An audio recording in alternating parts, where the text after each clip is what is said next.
Halo Plan, jumpa lagi dengan aku, Ola Idola. Oke guys, kali ini aku bakalan ceritain alur cerita film yang berjudul On the Line. Tanpa basa-basi lagi, langsung kita cus ke alur ceritanya.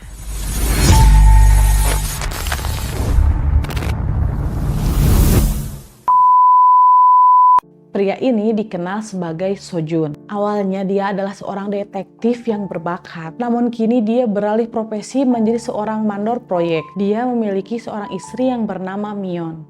Keputusan Sojun untuk mundur dari kepolisian demi menjaga perasaan cemburu istrinya. Kehidupan mereka menjadi sederhana, dan keduanya harus bekerja keras seperti kuda untuk dapat memenuhi kebutuhan dan mewujudkan impian mereka memiliki rumah sendiri. Suatu hari Sojun tengah asyik bekerja di proyeknya seperti biasa. Tanpa diduga, dia dipanggil oleh manajernya bernama Jo untuk bertemu di kantor. Begitu tiba di sana, Jo menawarkan Sojun posisi direktur di Seoul dengan kenaikan gaji 20%, asuransi penuh dan kontrak permanen. Tanpa ragu, Sojun pun segera menerima tawaran tersebut karena dia sedang berjuang mengumpulkan uang untuk membeli rumah impian mereka. Setelah kejadian itu, Sojun segera menghubungi Myon. Namun dia memilih untuk tidak langsung menceritakan tentang kenaikan jabatannya. Sebaliknya, dia berencana untuk memberitahunya ketika mereka berbulan madu nanti. Saat sedang sibuk dengan pekerjaan di lokasi proyek, tiba-tiba jembatan roboh, menyebabkan salah satu pekerja terjatuh. Tanpa ragu, Sojun sebagai mandor langsung mengambil tanggung jawab atas kejadian tersebut dan segera menolong pekerja yang terluka.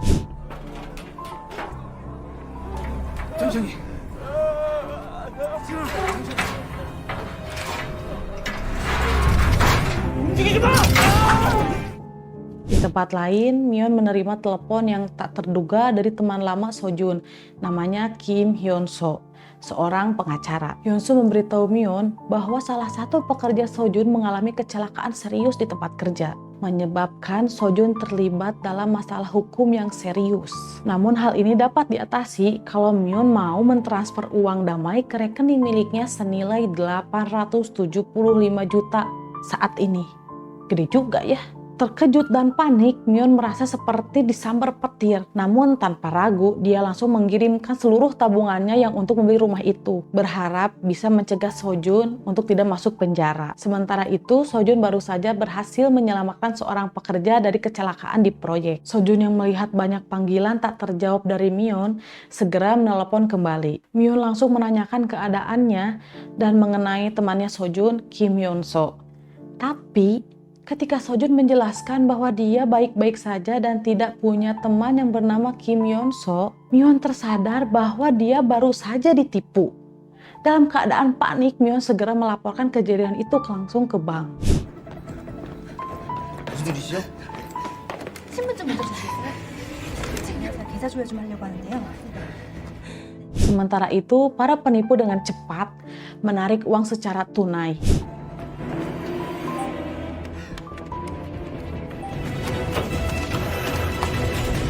Ketika Myon tiba di bank, sudah terlambat. Uangnya udah diambil sama si penipu semuanya. Memblokir akunnya pun tidak berguna. Kabar itu membuat Myon merasa hampa dan sedih. Karena uang sebanyak 875 juta melayang begitu aja. Dalam keputusasaan, dia segera melaporkan kejadian itu ke polisi. Namun, polisi mengatakan bahwa melacak para penipu akan sulit. Myon kembali pulang dengan hati yang hancur. Saat hendak menyeberang, Kim Hyun-so meneleponnya. Myon memohon kepadanya untuk mengembalikan uangnya. Namun Kim Hyun-so justru tampak puas dengan perbuatannya itu. Myon terkejut dan terdiam di tengah jalan. Lalu tiba-tiba tertabrak dan kehilangan kesadaran.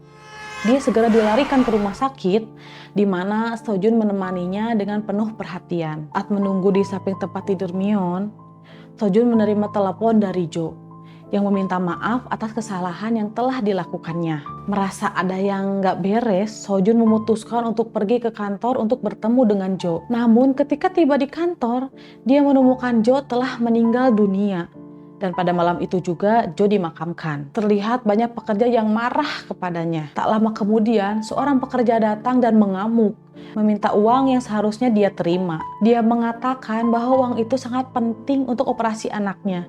Tanpa disadari, dia melihat Sojun dan menyadari bahwa Sojun adalah mantan detektif. Pria itu memohon kepada Sojun untuk membantu menemukan penipu tersebut.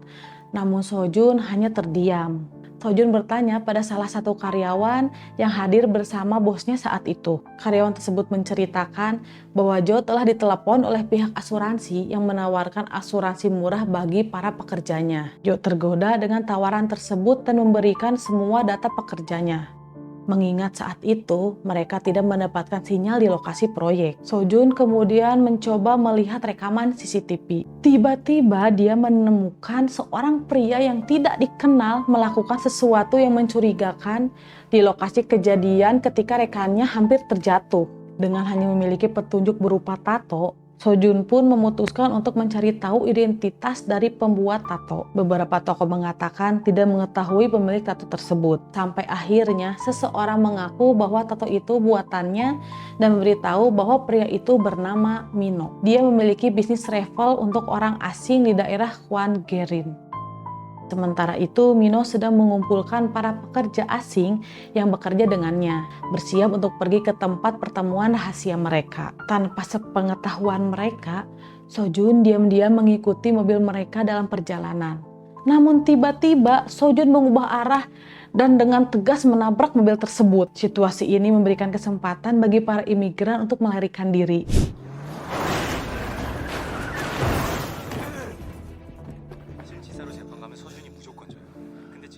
모른다고. 아니 맞으라 그랬지. 얘도 대령도 확실죠. Setelah Sojun menyerang mobil, akhirnya Mino mengaku bahwa dia hanya bekerja atas perintah Park, seseorang yang berada di direktorat. Park memerintahkan Mino untuk memotong sinyal di lokasi kemarin. Mendengar pengakuan ini, Sojun segera menyerahkan Mino ke polisi. Setelah itu, Sojun bertemu dengan pemimpin polisi bernama Kyung Ho, yang sedang memberikan petunjuk kepada warga yang baru saja menjadi korban penipuan serupa. Di sana, Sojun langsung menegaskan kepada Kyung Ho bahwa kasus ini harus ditangani dengan segera. Namun, Kyung Ho merespon dengan santai, menyebabkan Sojun merasa marah dan kecewa. Sementara itu, seorang wanita bernama Kang Chil sedang berhadapan dengan mantan bosnya bernama Gong karena dituduh mencuri uang dari perusahaannya. Saat Kang Chil hampir menjadi mangsa anjing milik Gong, tiba-tiba Sojun datang dan menyelamatkannya. Tanpa banyak omong, Sojun menjelaskan maksud kedatangannya, yaitu membantu Kang Chil. Ingin mengajak Kang Chil untuk melacak keberadaan penipu. Sojun mengetahui bahwa Kang Chil sebenarnya adalah seorang hacker yang berbakat. Keesokan harinya, Sojun kembali menemui Kang Chil untuk mengetahui perkembangannya. Meskipun awalnya Kang Chil menolak, saat mengetahui bahwa Sojun akan memberikan imbalan uang, Kang Chil langsung bergairah dan dengan cepat mencarikan informasi. Dalam sekejap, Kang Chil langsung berhasil menemukan 3 lokasi yang berbeda, menimbulkan kecurigaan bahwa penipuan ini mungkin dilakukan lebih dari 1 orang. Tanpa kepastian akan keberadaan penipu, mereka menyadari bahwa ini bisa menjadi kasus yang lebih kompleks dari yang mereka pikirkan. Sojun memutuskan untuk menyelidikinya sendiri. Awalnya ditolak oleh para penjaga. Sojun berhasil meyakinkan mereka bahwa dia sedang menyelidiki kasus keuangan di Busan, sehingga dia diizinkan masuk. Tanpa sengaja, Sojun melihat seorang polisi dan melaporkannya kepada Park. Park yang merupakan pimpinan tim di sana. Park langsung memberikan perintah pada para pekerja untuk melarikan diri. Polisi yang menyadari bahwa penyamarannya telah terbongkar, segera menyergap mereka dengan bantuan Sojun.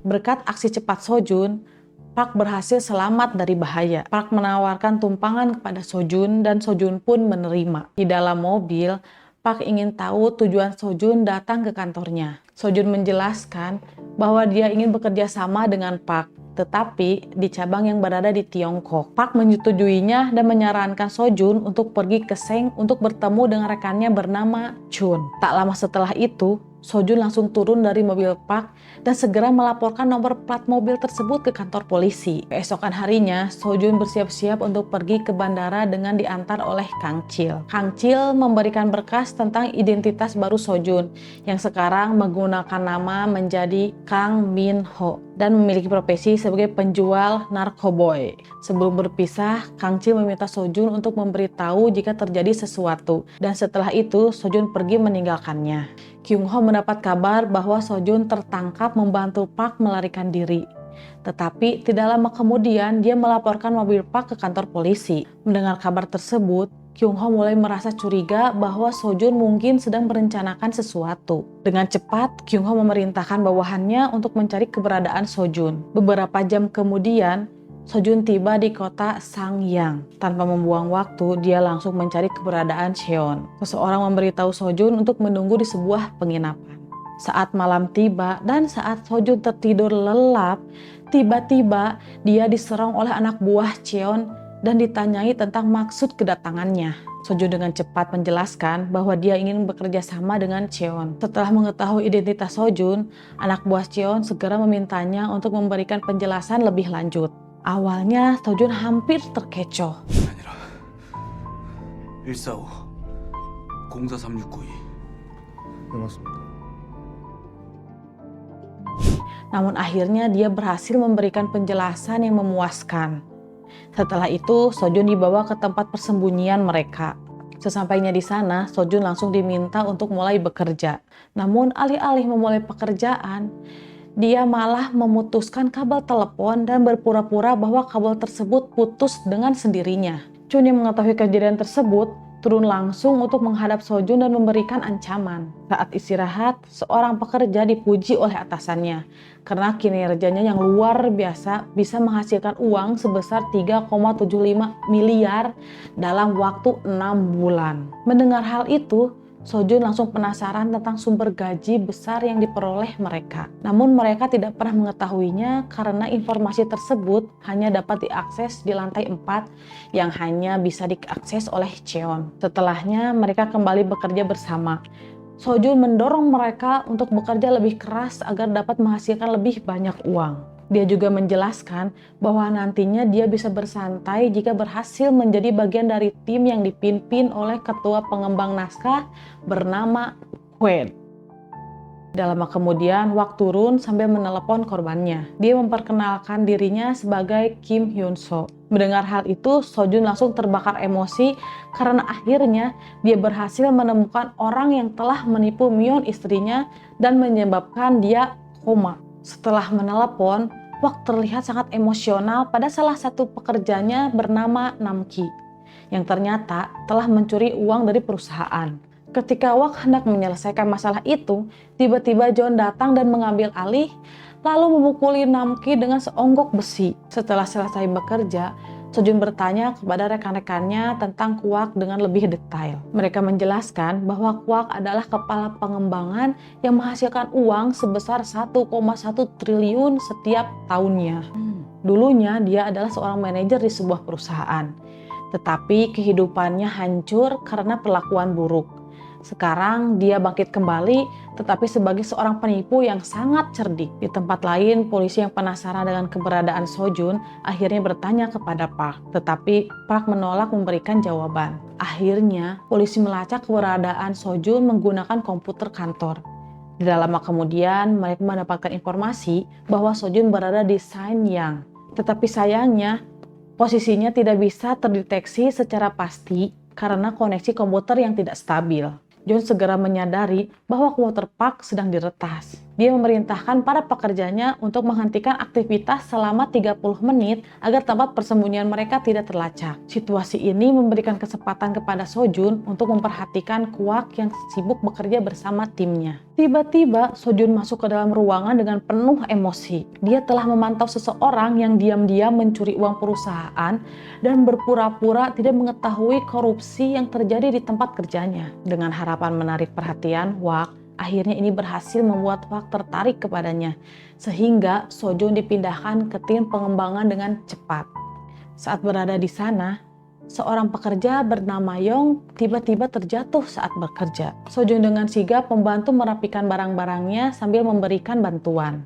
Dia pun memanfaatkan kesempatan ini untuk bertanya kepada Yong tentang ruangan 4 yang biasanya digunakan untuk penyimpanan data pribadi, naskah, dan urusan pertukaran uang. Ini menjadi awal dari pertemanan mereka. Di tempat lain, Chong menerima telepon dari pemimpin sebenarnya yang bernama Wang. Wang menanyakan kondisi mereka setelah digerebek kemarin dan memperingatkan Chun untuk berhati-hati terhadap Wak karena curiga bahwa mereka akan mengkhianatinya. Sojun dipanggil oleh Wak ke ruangannya. Tanpa diduga, Hwa langsung menyerangnya dengan tongkat golf karena curiga bahwa Sojun adalah korban penipuan yang berencana untuk membalas dendam kepadanya. Oleh karena itu, Hwa memberikan saran kepada Sojun agar tidak melakukan balas dendam yang tidak perlu. Mendengar perintah itu semakin memicu emosi Sojun, namun dia tetap memendamnya agar identitas aslinya tidak terbongkar. Tak lama kemudian, Hwa menerima telepon dari Huang yang menyuruh Sojun untuk pergi. Dalam telepon tersebut, Huang memarahi dan merendahkan Gua, lalu meminta Gua untuk meningkatkan kualitas naskahnya. Setelah telepon berakhir, Hwa yang sudah kesal sejak tadi segera melampiaskannya dengan menghancurkan teleponnya. Setelah itu, dia menyerahkan naskah terbaiknya kepada anak buahnya untuk diberikan kepada Chon. Di sisi lain, saat Sojun sedang mengambil barang di lift, dia sengaja meletakkan bola kecil untuk membuat pintu lift sedikit terbuka. Ini dilakukan karena itu adalah salah satunya jalan yang aman menuju lantai 4. Setelah itu, Sojun melewati ruangan Gua. Tanpa sengaja, dia melihat Gua sedang berbicara dengan handphone rahasianya. Dari pembicaraan itu, Sojun mengetahui bahwa Gua sedang berkomunikasi dengan rekannya bernama Min. Gua menceritakan kemarahannya kepada Huang dan rencana besar yang akan dia lakukan.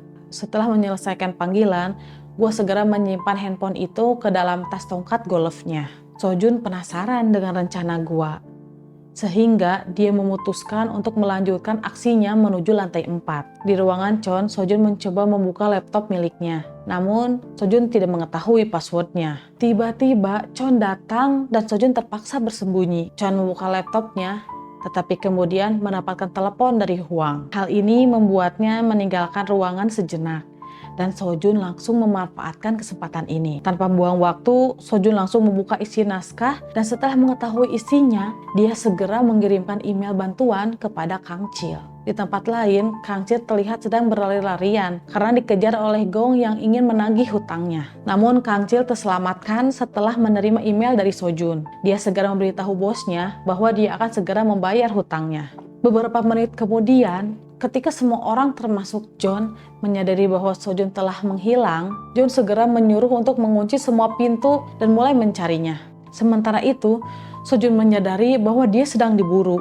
Semua orang berusaha melarikan diri melalui atap. Setelah berhasil turun, Sojun bertemu dengan Yong dan meminta bantuan untuk merahasiakan keberadaannya. Kemudian, Sojun memasuki kamar mandi dan berpura-pura seolah-olah dia sudah berada di sana sejak awal. Tidak lama kemudian, anak buah John masuk ke kamar mandi dan menemukan Sojun yang sedang berpura-pura menggunakan toilet sambil menghisap rokok. Mereka menjadi marah dan memukul Sojun sebelum membawanya ke ruangan tersembunyi dan mengurungnya di sana. Keesokan harinya, Kang Chil menjalankan rencananya dengan pergi ke tempat yang disarankan oleh Sojun didampingi oleh Gong. Tanpa mereka sadari, seseorang mengikuti mereka dari belakang. Dalam penipuan ini, mereka berencana untuk mendapatkan keuntungan sekitar 375 miliar dengan menipu para calon karyawan muda dengan menyatakan bahwa mereka telah diterima di perusahaan besar di Korea bernama Chongwo Holding dan menuntut mereka untuk membayar setoran jaminan kerja. 정보와 금융권 합동으로 만든 보증 기금이세요. 네, 삼촌 병준이에요. 병준아. 조카 취업 보증인데 당연히 해야죠. 네, 감사합니다. 예. 해야죠. 우린 그걸 맛있게. 진짜 정보기관이야, 그지? 신분 증명서 보내주시면 되고요. Di sisi lain, Sojun baru menyadari bahwa Yong telah membantunya dan membukakan pintu. Dengan cepat, Sojun berlari untuk menggagalkan rencana para penipu. Namun sayangnya, sudah terlambat dan banyak orang yang telah menjadi korban penipuan mereka.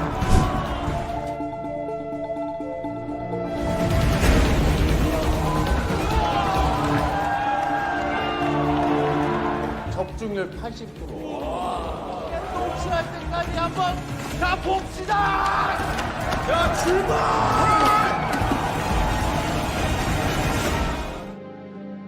Sementara itu, Kang Cil segera mengambil uang dan berencana untuk melancarkan misi selanjutnya, yaitu membagikan kembali uang kepada para korban penipuan. Namun, saat dia akan mengambil uang, Kang Cil menyadari bahwa dia tidak bisa berbahasa Cina, sehingga dia menggunakan Google Translate untuk berkomunikasi dengan mereka. Namun, ketika sedang mengambil uang, anak buah Chon tiba-tiba muncul dan menyekap mereka. Saat Kang Cil dan bosnya hampir menjadi korban, polisi yang telah mengikuti Kang Cil sejak awal tiba-tiba menyergap mereka. Kang Cil kemudian diinterogasi oleh Kyung Ho. Ternyata para polisi ini melihat Sojun bersamanya di bandara sebelumnya dan mengajaknya untuk bekerja sama. Awalnya Kang Cil ragu, namun akhirnya ia setuju setelah didesak oleh para polisi. Kemudian Chun mendapatkan kabar bahwa semua uang telah diambil oleh polisi. Beberapa saat kemudian dia juga mendapat laporan bahwa Sojun menghilang. Tapi tidak lama setelah itu, Sojun ditemukan oleh anak buah Chen. Namun Sojun berhasil mengalahkan mereka dengan mudah, seperti seorang ahli bela diri yang tidak terkalahkan, sehingga semuanya pingsan. Setelah itu, Sojun menggunakan kunci yang diberikan oleh anak buahnya untuk masuk ke ruangan Cheon. Dia memutus aliran listrik, menyebabkan aksi penipuan mereka terhenti. Wok terkejut melihat ruangannya menjadi gelap tiba-tiba. Dia segera keluar dari ruangan untuk mencari tahu penyebabnya. Sojun melihat situasi tersebut dan segera memasuki ruangan Guak, mencari handphone Guak untuk mengirim pesan bantuan kepada Kim Ho. Namun tiba-tiba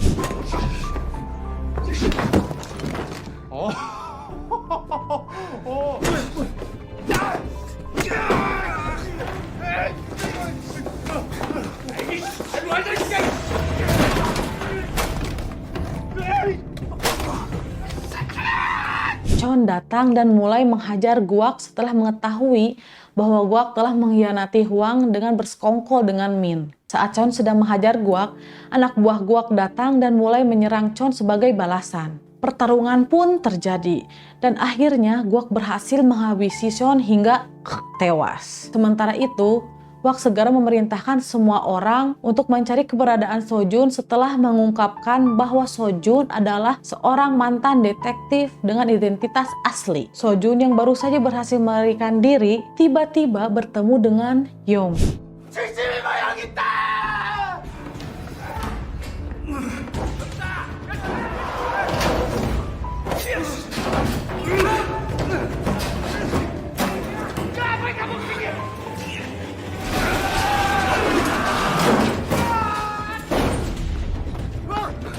Namun meskipun telah berhasil mengirimkan pesan, Sojun tetap tertangkap oleh Guak. Guak langsung menghabisi Sojun saat itu juga. Namun tiba-tiba Guak menerima telepon dari Huang yang mengatakan bahwa dia sedang dalam perjalanan menuju kantor. Setelah menutup telepon, Guak yang panik karena sudah membunuh Chen langsung meminta kerjasama kepada Sojun. Dia mengaku bahwa ini semua adalah perbuatannya. Awalnya Sojun menolak, namun setelah Guak mengancam akan membuat istrinya menjadi korban, Sojun pun setuju dan memberitahu Wang bahwa dia telah mendekati Cheon. Di waktu yang bersamaan, Kyung Ho menerima pesan dari Seo-jun yang berisi alamat keberadaannya. Tanpa ragu, Kyung Ho dan rekan-rekannya segera bergegas menuju lokasi tersebut. Tidak butuh waktu lama, mereka tiba di tempat dan langsung menyergap kantor mereka.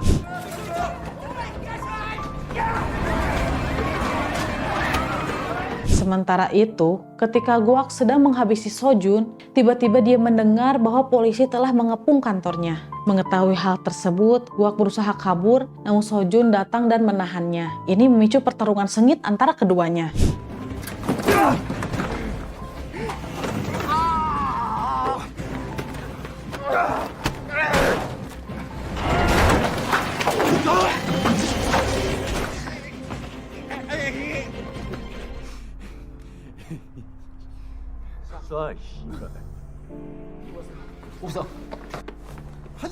Tidak lama setelah itu, Kyung Ho berhasil menemukan keberadaan Sojun dan segera menghentikan aksinya. Mereka berhasil menangkap Wak pada saat itu juga. Beberapa hari kemudian, polisi mengumumkan bahwa mereka telah berhasil menangkap para pelaku dan mengembalikan uang kepada para korban. Polisi juga memberikan peringatan kepada warga agar lebih berhati-hati di masa mendatang dan tidak langsung percaya begitu saja dengan panggilan telepon yang mereka terima. Setelah sekian lama, Sojun akhirnya datang ke rumah sakit untuk menemui Myeon yang baru saja bangun dari komanya. Suasana haru pun terjadi di sana. Myeon merasa bangga sekaligus ketakutan saat Sojun memutuskan untuk menyelidiki kasus ini sendirian. Dan 3 bulan telah berlalu.